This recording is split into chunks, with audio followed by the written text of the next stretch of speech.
Hello, it's Paula Nutting, your musculoskeletal specialist, and it's hard not to feel a bit bouncy with that little music that goes on through there. I always love it.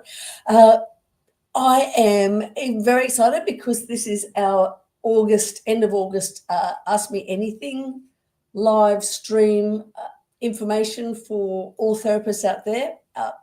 And I can't tell you how excited this will be for many people out there. I'm interviewing someone who is all about saving our longevity in the industry. I'm actually interviewing Lauriann Greene, who has been around, as she said, forever, and has written now her third edition of Save Your Hands, which is ways for therapists to actually manage to stay in this industry for as long as we can, pain-free. So without any further ado, I would love you to come on board, Lauriann, and we can get this ball rolling and see how we can help therapists for the next half hour or hour. Sounds good, Paula. Very nice to be with you this evening. Well, it's evening my time. Yes, evening your time. It's 9:30 for us in the east coast of Australia, 7:30 for the poor old people over in WA, but that's fine. And it's terrible o'clock for the UK people. So this is always tricky to try to get a lovely balance for everyone around the world, which is such a pain. Anyway, yes. Not to worry. So I didn't know the background of you, Lauriann. You've got like so much industry experience. And I know we're on an isolated island down in southern, down, but that is terrible that I haven't seen you before. Can you please give people you don't have to do the elevator pitch, really like them to know what your background is. I saw that you were injured. There were some injuries after you.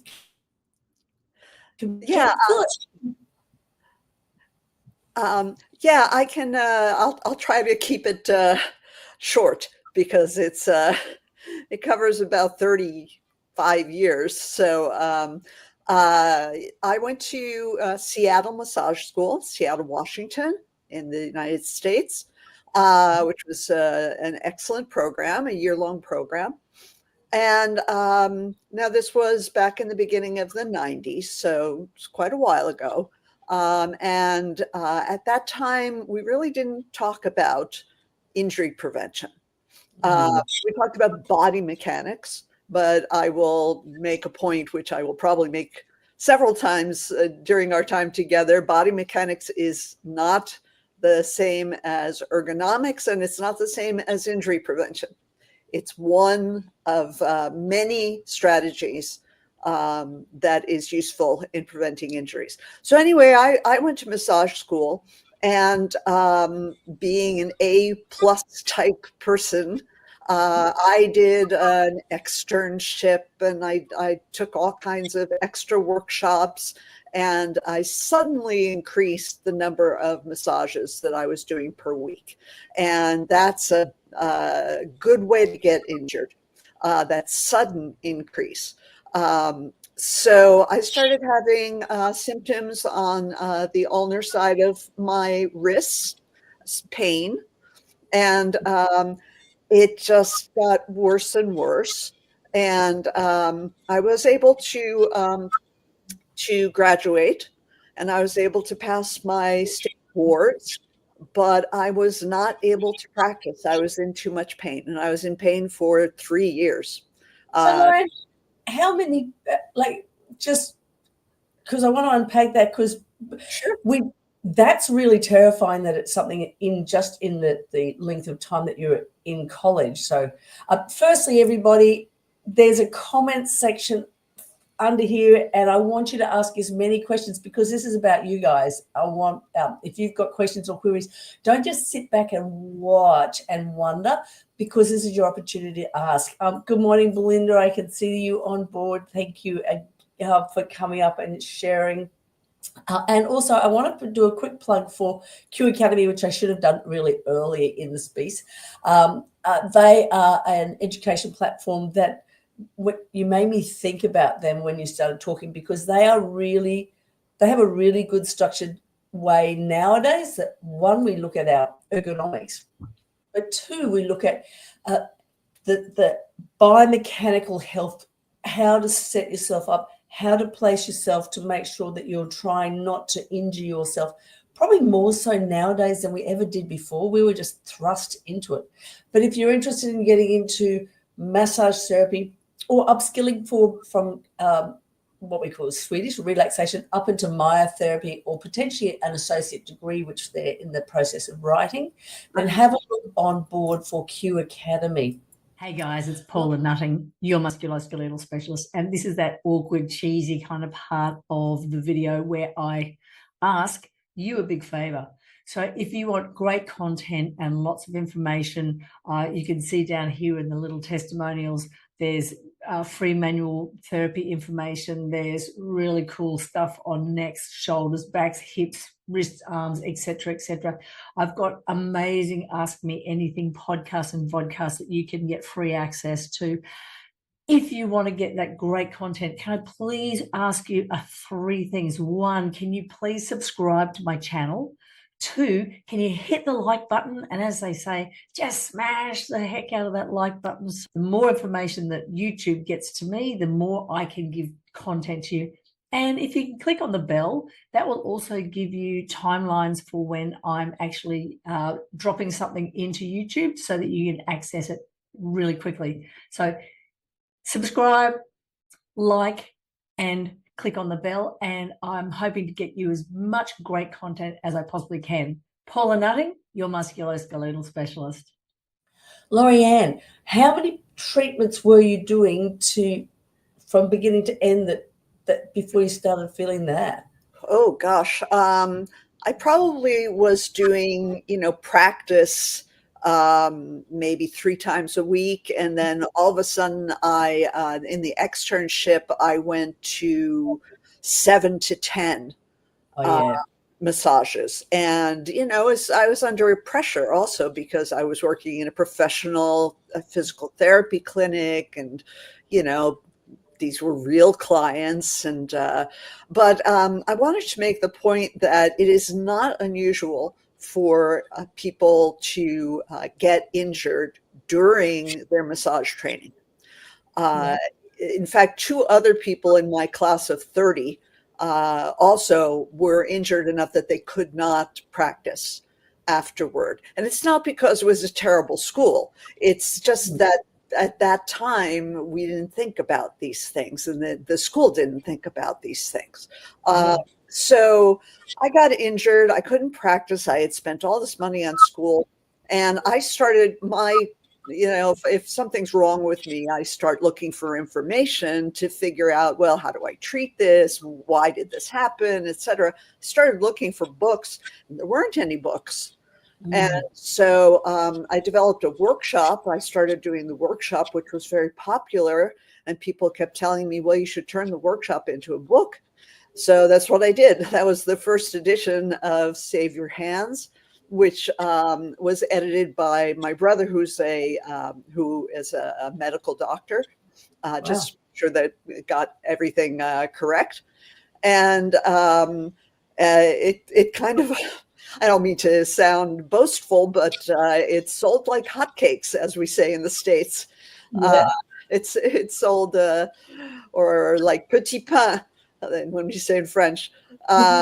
Because there was a real need for it. And I started writing I was asked, actually, my senior project at school was on musicians' injuries, which are similar. And I had been a musician before. So, and that ended up on as a cover story on Massage Therapy Journal. So then I started writing for pretty much all of the American and Canadian. I think I've also written for Australian publications. I also wrote a chapter for an Australian book by Elsevier called Fundamentals of Massage, but that was later. Do you know that book? Got it down there. Yeah.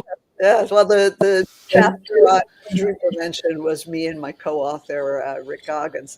So anyway, that, I did all of that.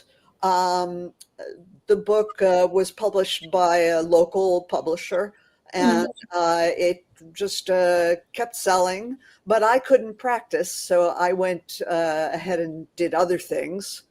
And then in 2006, I always wanted to do a study on the prevalence of injury among massage therapists, because there were no statistics.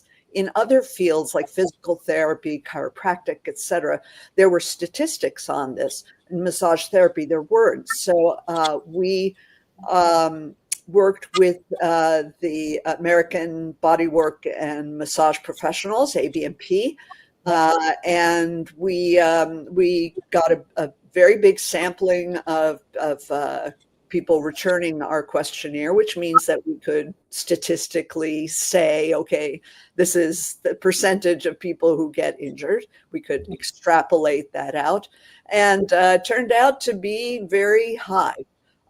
People with symptoms or injury was 77%. And the questionnaire went out to people of all ages, of all levels. And that's not surprising, because it's pretty much the same for physical therapists and chiropractors and physical therapy assistants. And so with that, I started working with Rick Goggins, who's a certified professional ergonomist, and his brother was a statistician, so we were able to do that. And shortly thereafter, Rick and I decided to write the second edition of Save Your Hands, which included ergonomics for the first time. It was 3 times as long as the first book and much bigger. It was really a totally different book. And that book came out in 2008. And Did it sell hotcakes? I'm sorry? Did it sell like hotcakes? Yes. Well, it did at first, but then there was the financial crisis. I don't know if you remember 2008, 2009, or the Great Recession, as they call it. Yeah. And the schools, I had hundreds of schools that used the book as required reading. And they all changed their business model because they wanted the tuition to be as low as possible. So they stopped including the book as part of the package when you signed up for the school. And so I lost a great many customers, and I was not able to continue to publish the book. And the book, I had somebody else took it over, and they published it for quite a while. But, and again, I went on and did other things, which I won't bore you with. But recently, the book went out of print, and it was out of print for long enough that the rights reverted back to me. And now I have written I extensively revised and updated the book, of course, because 2008 till now is quite a long time.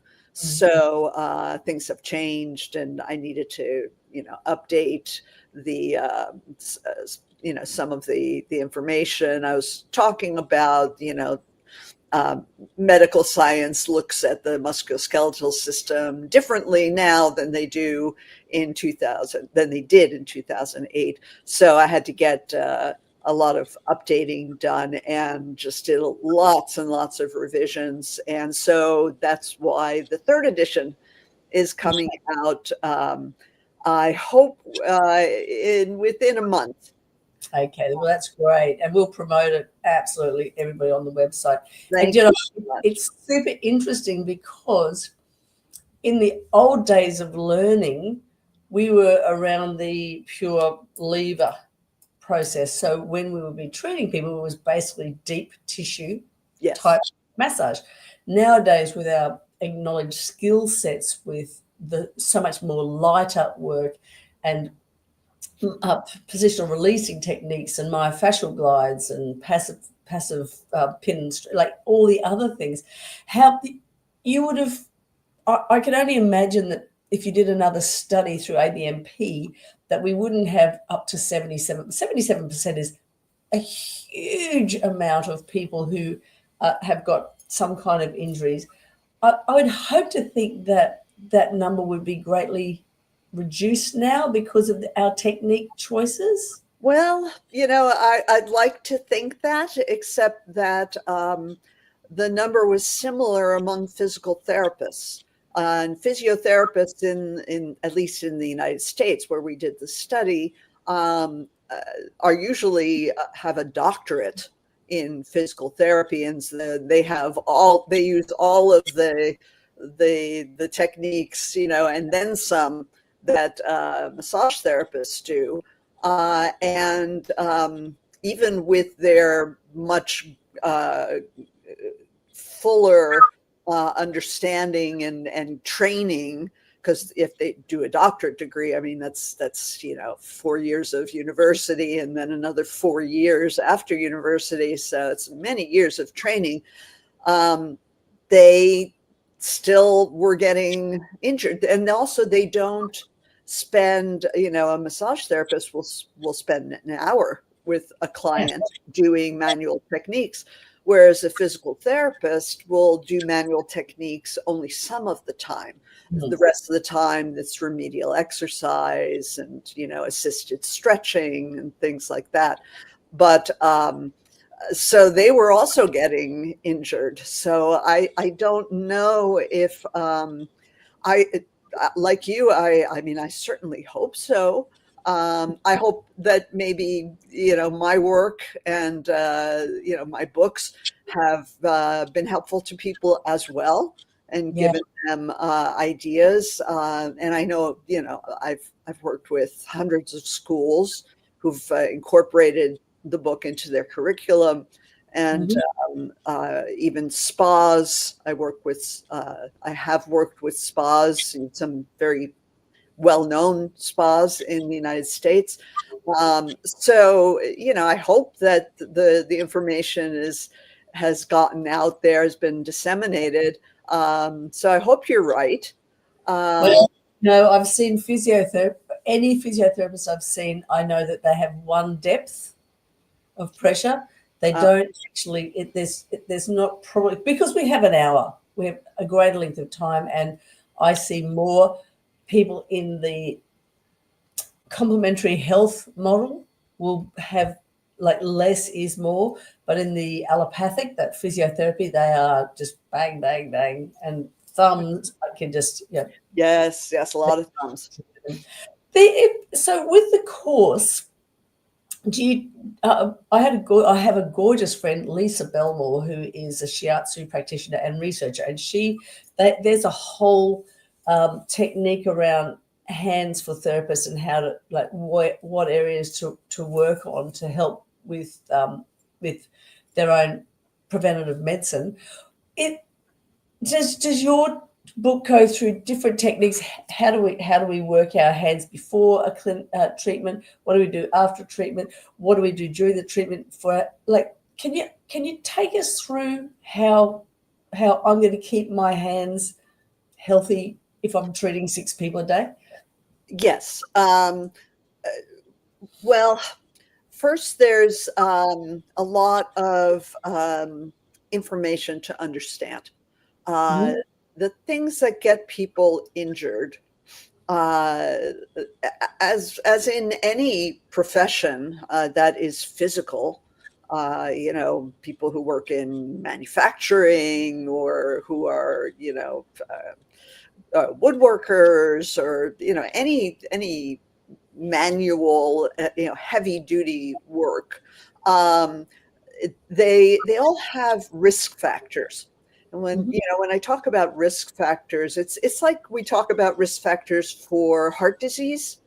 If you smoked, if you're overweight, if you had a parent who had heart disease early, those are all risk factors.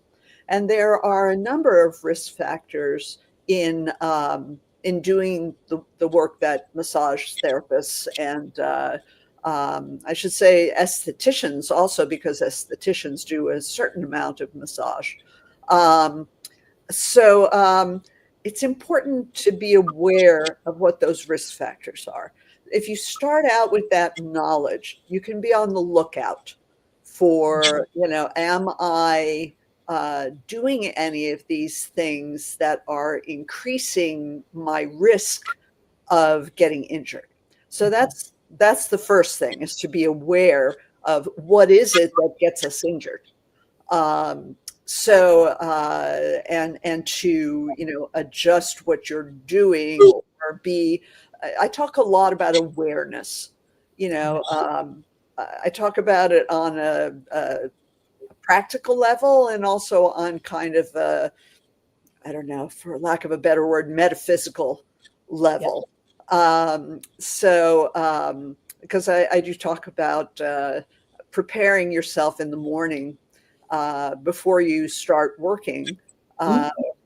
And in the third edition, there is a ritual to go through to prepare yourself and to heighten your awareness. And the idea is to maintain that awareness while you work.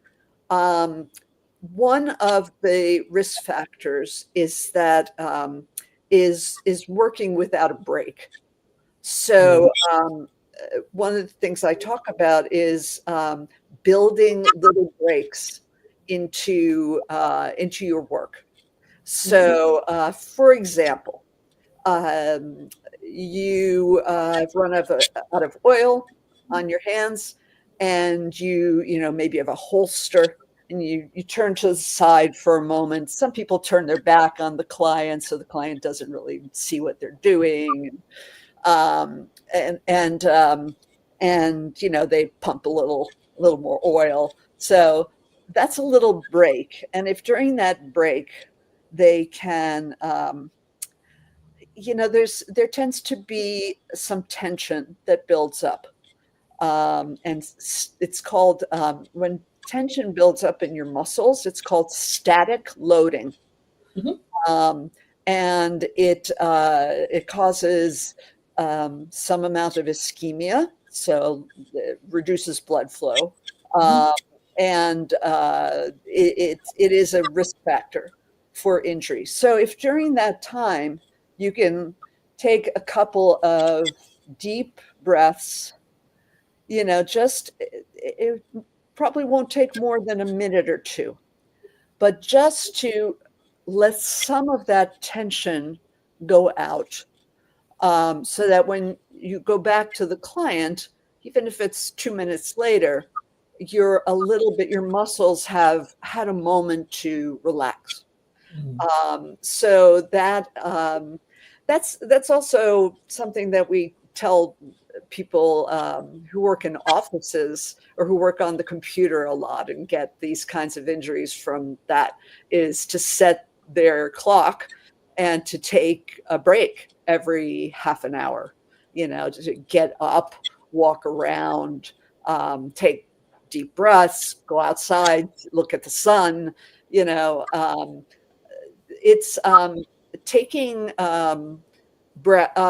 breaks is very important. It gives your body time to rest and to relax.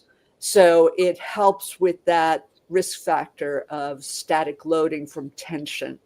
And that's especially young practitioners just out of school tend to be, a little nervous, a little tentative, because, they don't have that much experience. And, it takes time to feel really sure of yourself in any new profession.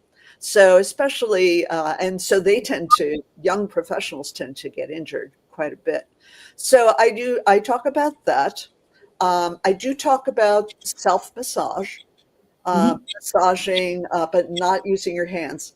For instance, massaging, using your forearm, massaging your own forearm. And of course, there's also stretches. We have a full conditioning program. One of the big reasons people get injured is that they think that because they're doing physical work, that they have the endurance and strength and flexibility that they need to avoid injury. But massage work in itself does not give that to you. You need to have a special program that builds strength, builds endurance, builds flexibility, and that will give you those things so that you can more easily do your work. The work itself, it gives you it's more of a strain on your body than it is exercise. I would not consider massage work to be exercise, except there are people who do a very fluid kind of thing where they walk around the table a lot. Perhaps they're getting, more of a cardio kind of effect. Lomi, they're perfect examples of using the whole of the body. So with the conditioning work, are we talking about I'm going to be thinking specifically how can I make my forearm flexors stronger, or my biceps, triceps, or my scapular stabilizers? What level are we bringing that in? My brain's looking at Belinda, who's up there. She came up from Victoria and she's up here for a few weeks, but she's been having terrible neural, can't close fingers. Couple times what we found, it's probably more neck. So do you bring the neck, what do you do? What is conditioning? We cover every part of the body that's involved in doing manual therapy work. So yes, we have neck exercises. We also talk about that, as you said, sometimes neck and even arm pain or paresthesias or things like that can come from either the cervical nerves coming through the vertebrae and the cervical spine, or from the brachial plexus, which is located roughly here. Yeah. So, and there's something called double crush syndrome, where you have an impingement here that then it lowers the number of nerve impulses that are getting down to your hands. And that can be an issue. So you need to stretch out your arms so you don't have all of that neural tension as well as muscular tension. And you need to be doing exercises to strengthen at the same time. But usually, in a good conditioning program, you're not just strengthening, you're working on, like I said, strength, endurance, and flexibility all at the same time, because you need all three of them. So, if I could be so bold as to make a recommendation for Belinda, I would want, her to try to do like a wall stretch. You put your arm or your hand against the wall and then you turn away from it. She may find that she has trouble doing that. That may cause pain. If the nerves are tight enough, that can cause pain. So then you back off. You just do as much as you're able to do and you work up to it. But that's, again, something that during the session, you can take a minute. Let's say that the client is turning over and getting comfortable, as they're now in supine position instead of prone. Take a second, put your arm against the wall, and do a little stretch for a minute. All of those little things add up. It's just like, they used to say, well, you have to work out an hour and a half every day. And now they say, well, you can do 10 minutes here and 10 minutes there and 10 minutes another time. And it all, it's cumulatively the same thing as doing an hour all at once. Yeah. So it's the same thing. All of these little breaks are really, really helpful. And of course, in between clients, you can do a lot more. Yeah. You know, so I mean, we do have specific things for the arm, the neck, the shoulders, the back. Core strength. Core Yep. strength is very important, pretty much for everything and for everybody. Yes. So, you know, it's the kind of shoes you wear. I talk about so much in the book. It's a little hard to, you know, to condense it into to not just make a long list of things, but we do cover ways that you can prepare yourself. And certainly, you know, before you start, you know, doing some simple exercises, like you know, stretching your fingers out, or you know, doing a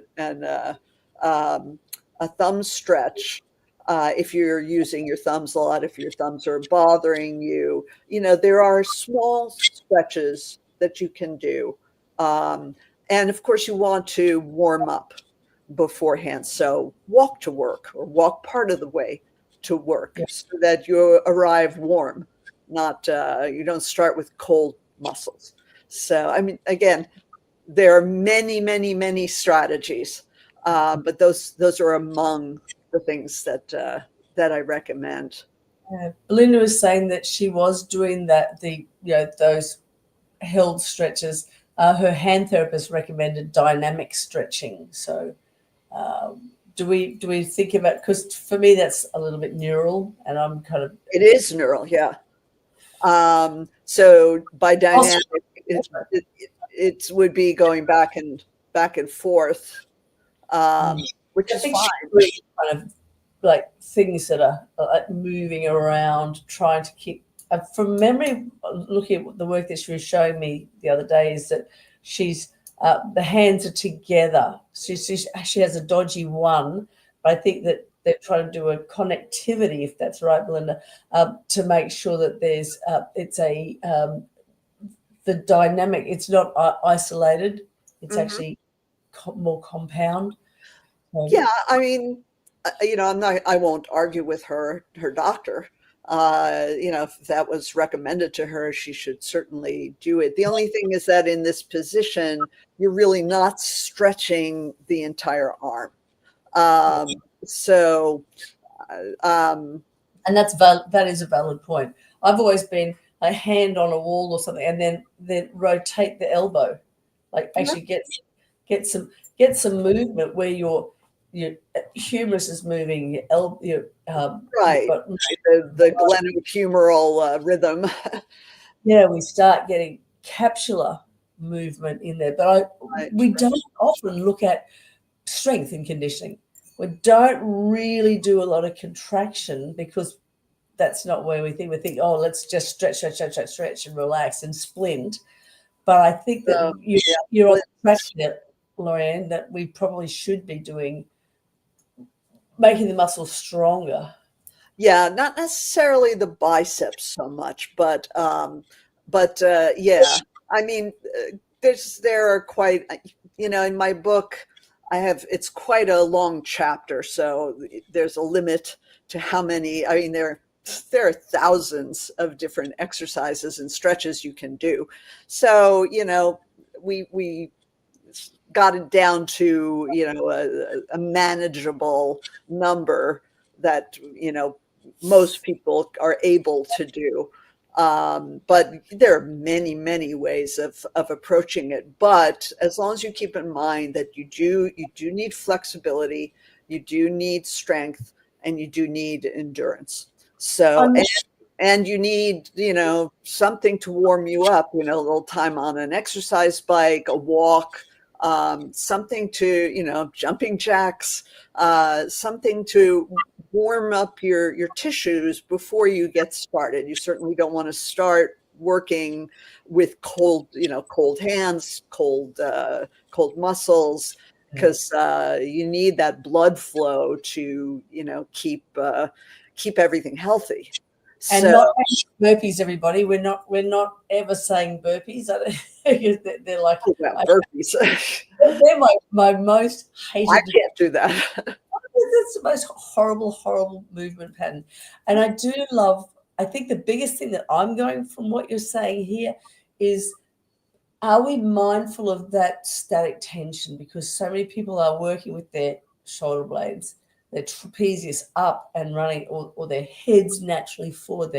That there's this hold position where it doesn't actually say come back into a space where I'm acknowledging that I've got all of the skills that I can do to perform this. I don't need to be thinking in my head about what I'm doing. Right.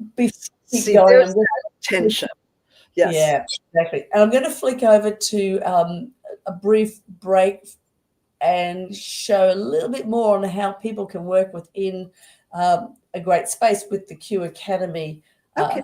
One of these girls talks about this amazingly.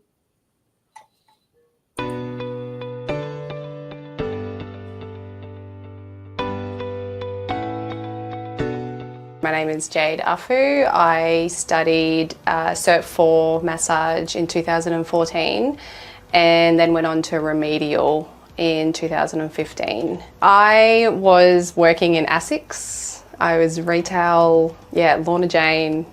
The real reason why I went and studied was my daughter was, she's been quite sick for about 7 years on and off. She's had a couple of chronic conditions. So I found it hard working in a job and having to leave because my children are sick, or I've got to go to hospital, or there's just so many things going on.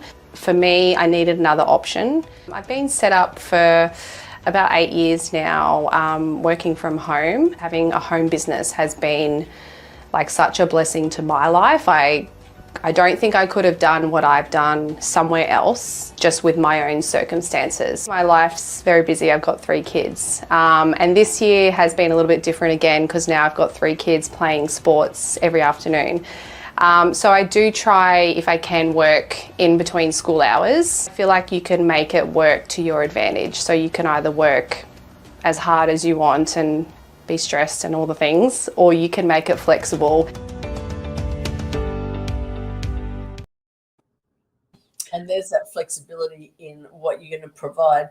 You have to think of yourselves first, therapists, because quite often what we do is we value everybody else, and then the dog, and then the tree, and then us last. So if you can think, I have got to be able to maintain my body, my biomechanics, my health, so that I can support everybody else.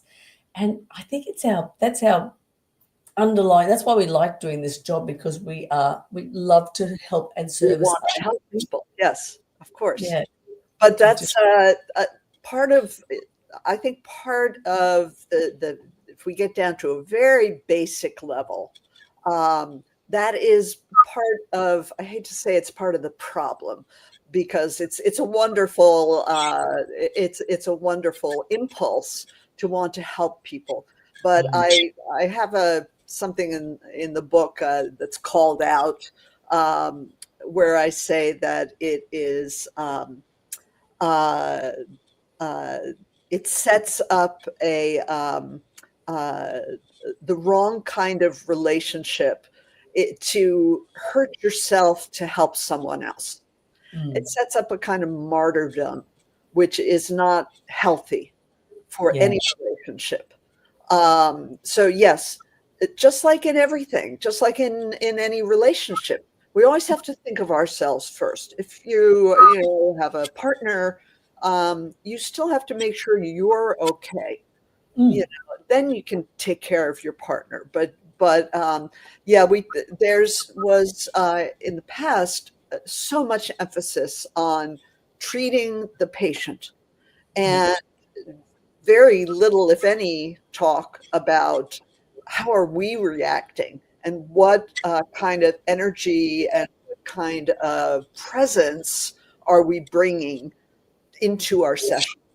If Yeah. you're tight and tense and breathing shallowly, it sets up an unhealthy kind of energy in the Yep. room that Yeah. is necessarily going to be picked up by the client. So it does help the client the more you can help yourself.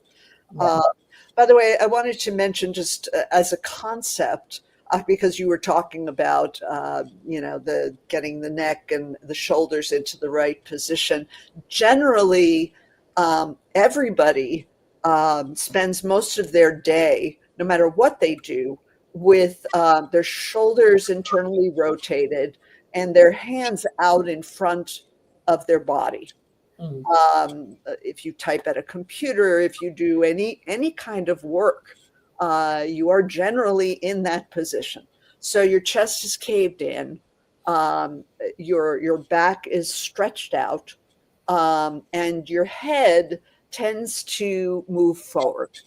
So you get into this forward head position, which again has an effect on your nerves coming off of the cervical spine and into the brachial plexus, and the muscles in the back become weak and overstretched, and the muscles in the front of the body become tense and overly strong. So there's an imbalance, and of course the head rests on top of all of this. So that's basically what we need to. That's the main thing we need to counteract to not get injured, is that kind of posture, and almost everybody has it.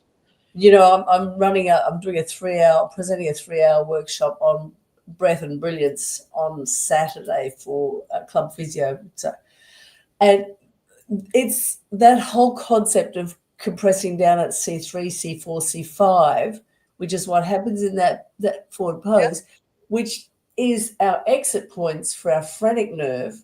And then we reduce the capacity for proper diaphragmatic breath, which creates an inflammatory process back up to the neck again. Yes. And here we have this visual cycle. And C5 also is part of the to T3, 4, and bang, we've got this slew of injury. Yes. Reality. Potential injury. Because we haven't worked out that you can actually keep your body back and tilt. And there's your ergonomics again, isn't it? That's right. Tilt at the hip, which many people don't know how to do. They bend at the waist instead of tilting. Right. Yeah. So it takes concentration to make the difference between the two. But you're absolutely right. And when you're not breathing from the diaphragm, you're overusing the secondary breathing muscles like the scalenes. Yeah. So those get very tight. And again, it's just goes on, and you're just in a bad situation that you need to get out of. Lauriann, from your experience, what do you see, or what do you see most often with therapists? You talked about ulnar pain, and I actually had that was me. Yeah. I had ulnar tendinosis on both hands. Radial is actually more common. But there's any number of what are the top 3? The top 3. Nerve compression injuries in the neck and arm, that may or may not turn into carpal tunnel syndrome. Carpal tunnel syndrome is not that common among massage therapists. You can get pain and paresthesias in some of the fingers that are innervated by the median nerve, but actual real carpal tunnel, unless you have been doing other things or you're pregnant, people who are pregnant tend to get carpal tunnel out of nowhere because of a buildup of edema. But I would say neck pain and low back pain. People bend, again, they bend at the waist, but even if they're bending at the hips, they bend over too much. Think about the way I was taught to do, the opening effleurage, to spread the oil on the back, is to stand at somebody's head, put the oil on your hands, and go all the way down to their, ilium, and then come back up. Now you have to, especially if you're short, you have to bend over quite a bit to do that. If you do that all day, in ergonomic terms, if you're bending consistently more than 20% of an angle, a 20% angle, which is like that, that is a risk factor for injury. So, so you end up with low back pain simply from doing too much bending over. They bend down to get, maybe their hot stone machine is on, a lower level. So they're bending to get the hot stones, or, something from a hydroculator, or, that's where you start getting into setting up your workspace to be ergonomic, so you don't have to be bending, so things are in a good position for your body. But certainly a lot of the movements that are sort of basic that we learn in the first few weeks of massage school, at least I did, involved a lot of bending over. So the neck problems come quite a bit from the fact that the head is about the weight of a bowling ball, 10 to 12 pounds. And people are looking down at their clients as they work all day long. Instead of learning to trust their palpation skills. Again, this is more common among people who are just starting out the first few years, until they realize that they don't have to be, you actually see more in your peripheral vision. You see better and you sense things better than if you're actually just staring at somebody. You may glance and see somebody wince or grimace or something because they're in pain. But that, you're holding up your, the muscles in the back of your neck are holding up this bowling ball to keep it from falling off your body all day long. And so, of course, you're going to have neck pain. The body was never meant to do that. So if I had to say the top three, I would say those would be the top three. What about thumbs? Because, you hear a lot of people complain of arthritis. Yes, thumbs, de Quervain's thumb.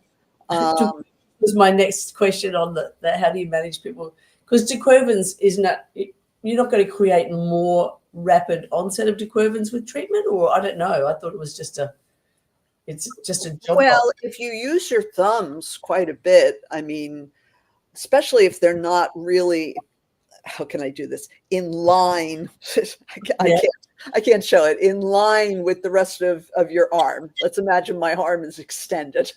Yeah. So, if you're using it like this or some way that it's independent, that's the worst. Okay. That's just to use it where, or to, put a hand on top of it and help it glide along.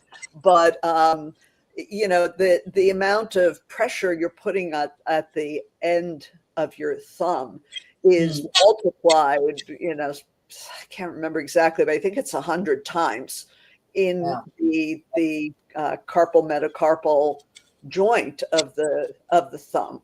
And that's why people get de Quervain's. So it's overuse of the thumb. It's with pressure and possibly in an awkward position like this, or like any number of awkward positions that people get into. Awkward positions are another risk factor for injury.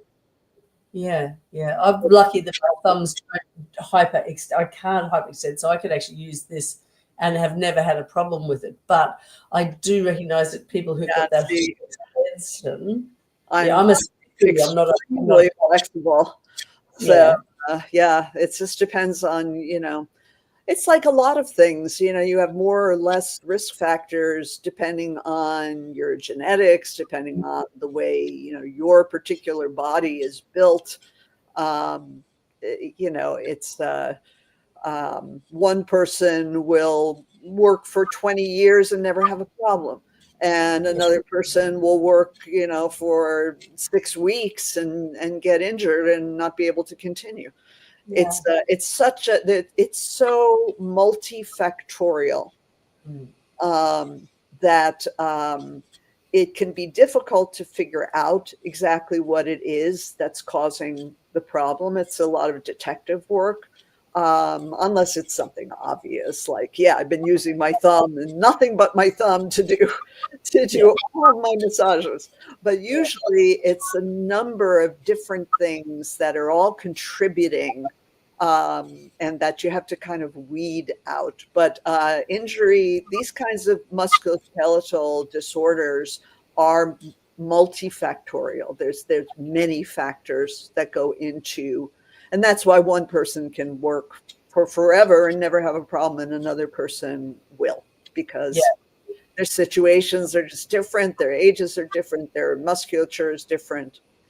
I wonder if we'll ever get to the stage that we'll do a pre-screen when people finish, like when you're in grade 10 or 11 at school and you're looking at your progression of what you want to do and go, all right, what are all those markers? And these are the like, not just your academic markers. I'm brainiac and I want to do architecture, Right. or you're too flexible, you're too mobile, you want to avoid jobs that are manual handling based. Well, I think that I certainly encourage schools when they're interviewing people to start a program. That would be a good time to do some screening. Now, it's a little bit hard because people can, sue you because, well, you said I couldn't do this, and but there could be a baseline of things. For example, if you're in terrible physical condition, you shouldn't be starting massage school. You should get in good condition and then start massage school. Yeah. If you never exercise and you sit around all the time, you shouldn't be going to massage school, because it's you don't have the physical condition for it. And you strong and fit. People don't realize how fit you actually have to be as an endurance fitness to stand up for that length of time in a forward flexion. It's and the endurance of muscles. I noticed that you where was I going on this? We talked about De Quervins. What do you see the most? You were a professional musician. Yes. I know in your background. I started my career. Yeah, founded and conducted the Washington Heights Orchestra. What is there a similarity with conditions that musicians have with their? I can imagine, like, I've looked after a lot of violinists and guitarists who are Talk about awkward posture. It's nothing more awkward than having your head tilted and playing like this, where all of this is contracted, and you're crushing all the nerves on one side, and you're doing a lot of repetitive movement this way. I've actually done conferences for musicians on the same subject, injury prevention. It's very, very common among musicians of all kinds to not just string players. And that's where I started. That was my senior project at my school. At my school, we had to do a paper, like a lengthy paper, like a thesis. So I was working with the Seattle Symphony at that time. It's just a very, very good orchestra. And so I had a lot of people I could ask. And I had been an orchestral conductor before that, so I was aware of the demands of all of the different instruments. People who play the oboe, they have to keep their thumb underneath. It rests on their thumb, the weight of the oboe, and it's surprisingly heavy. Yeah. So the thumb is static with weight on it while they are, then fingering to play the different notes. So this is all very repetitive, but it's usually the thumb that gets it. So, it's each instrument has its own risk factors, and it's a question, again, they need to be in shape. They need to be exercising. And musicians really, it may look like, an oboist is just playing like this, but they're using, if they're good, they're using their whole body to play. But when they first start out, they may not be. So they may get injured during their training. But the same principles apply. So that's what got me. I was interested. I wanted to get out of massage school and work with musicians. I wanted that to be my specialties. And unfortunately, I got out and I couldn't work with anybody. But since the knowledge was the same and I had done all this research, I was able to then apply it to massage. And it's completely applicable. It's all the same risk factors.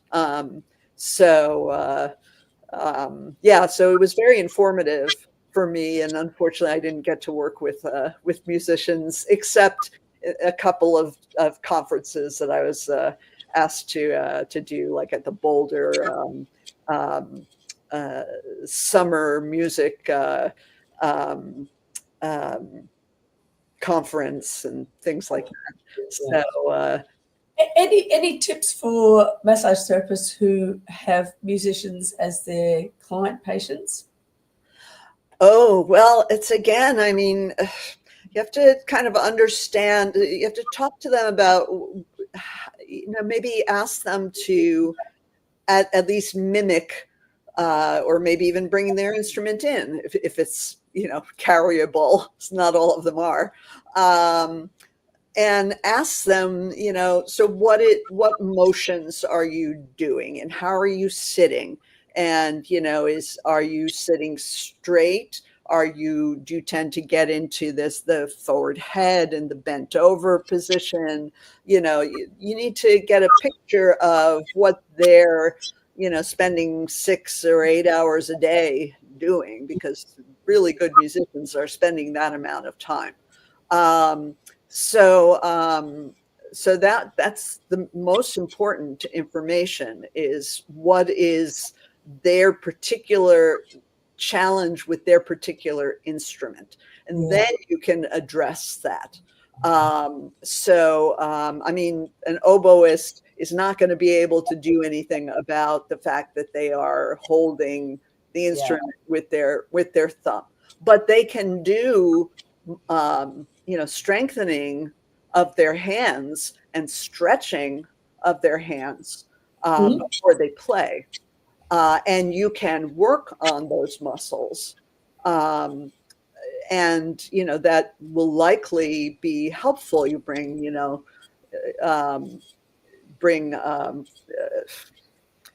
what's the word? Circulation into the tissues, and get maybe more mobility. Maybe it's gotten stiff and because they're holding it with too much tension. Again, it's the tension, the static loading that causes injury. Maybe you can get them to see if they can hold it without the rest of their hand being so tense. Maybe you can have them, take some deep breaths while they're holding their instrument. Let the fingers, be less tense at the same time. Get them to, get into the habit of taking deep breaths as well. For a woodwind instrument, you're taking deep breaths, but even if you're not playing, to because they don't play through the whole symphony. For them to be concentrating on deep breathing and relaxing their body, and it's all counteracting the things that are causing them pain and tension. Tension is you wouldn't think it was such a big problem, but it really is. Lauriann, a closing question. If you've got for therapists, is there a closing routine? Like, I've finished my patients for the day, I've written up my paperwork. Is there a last sequence that you suggest that they can apply before they turn off their clinical brain and come onto their private brain? Yeah, I do. We have suggested routines that they can do to vary what they work on every day. And certainly at the end of their day, they should be taking deep breaths, stretching, getting out into the sun, since many massage therapists are working in a darkened room. And just being out in the sun is refreshing and makes you relax. Make sure that they have something. They're not just going to get into their car and go off and then sit all evening. They need something. They need you need a warm up and you need a wind down. So we do talk about that in the conditioning program, chapter 11 of the book. So yes, they do need to counteract whatever, again, it's the awareness, developing awareness. Take a deep breath and figure out, where in my body do I feel tension? Where do I feel tight? Where do I possibly feel pain? And stretch those out, get some movement in, even if it's just, moving the arms around or just rolling the shoulders back. That's a wonderful exercise. It's very simple, but it actually activates a lot of different muscles and can help the neck as well as the shoulders, which of course then it helps the arms. So yes, they're great salient words. I think that's probably where we should kind of, as therapists, put a big sign saying awareness, tension, breath, and there's part of your closing sequences. So Lauriann, the best way for people to find the book is to go on your website? Yes, at this point, because the book has not been published yet. Publishing books is different these days than it used to be. It used to be you printed out thousands of books and then you had them available and you could do a pre-sale of them. I am not quite finished. We're finishing up some details on the book, including the cover and the index. So until it is absolutely finished, I cannot load it up to Amazon and other distributors where I could give you a link to buy the book. If people want to get some information, thank you, Tracy. Loved all this information. I wish this book and the information was around years ago. I agree. Well, yeah, and aware to Aussies. Right. I'm aware. So if people put their names, have you got like a section, like a comment section on your website? It's being created next week. There will be a section where they can put in their name and their email address, and we will let them know when the book is available.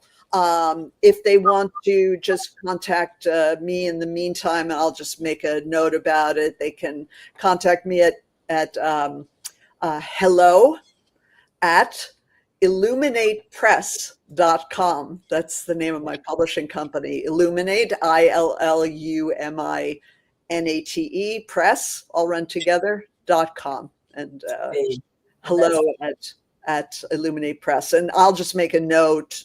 And yeah, we're still in the final stages of putting the website together. We've got about a month before the book will come out, but it will. Yeah, and last month I interviewed Robert Libby on his ligamentous referral pain, and his book is doing exactly the same as yours. So, Lauriann, I'll have you and Robert's books. I'll be putting them both up on my Facebook groups and as many places with links to get to both of you. Thank you so much. I appreciate that. I do want I have worked with Australia in the past quite a bit. There were a number of schools, and there's in New Zealand also. There was the Kasha Books, was a distributor of mine for a long time. I don't know if you've heard of them, but we've got Human from Terra Rosa, and he's very good at promoting. Oh, right, Terra Rosa. I'm glad you reminded me of them. Yeah, and then, that chapter that we did for the fundamentals of massage, the Australian massage book, which is quite a good book. So thank you so much. I want to work with you with Aussies. Yeah, no, I'm so glad we can help out. Don't forget, everybody, that we've got Q Academy. If you're interested in any more upskilling from remedial massage to myotherapy, or getting some information from myotherapy to the potential associate degree, jump on their website. So qacademy.com will be the easiest way to get them, or maybe .com.au, but have a squiz in there. Next month, I'm hoping maybe to get physiotherapist Paul Wright on to have a chat about marketing and how we can improve just our general presence in the area. Not sure if I'm getting, because I'm also going sailing for a couple of weeks in Tahiti with some friends. See you. Yeah, I know, very excited. But watch this space, tell your friends, share the information, and we will see you. I'll let you know what's happening for either end of September or beginning of October. But thank you again, everybody. Thank you, Lauriann, and we'll my pleasure. Thank you, everybody. Bye. Bye.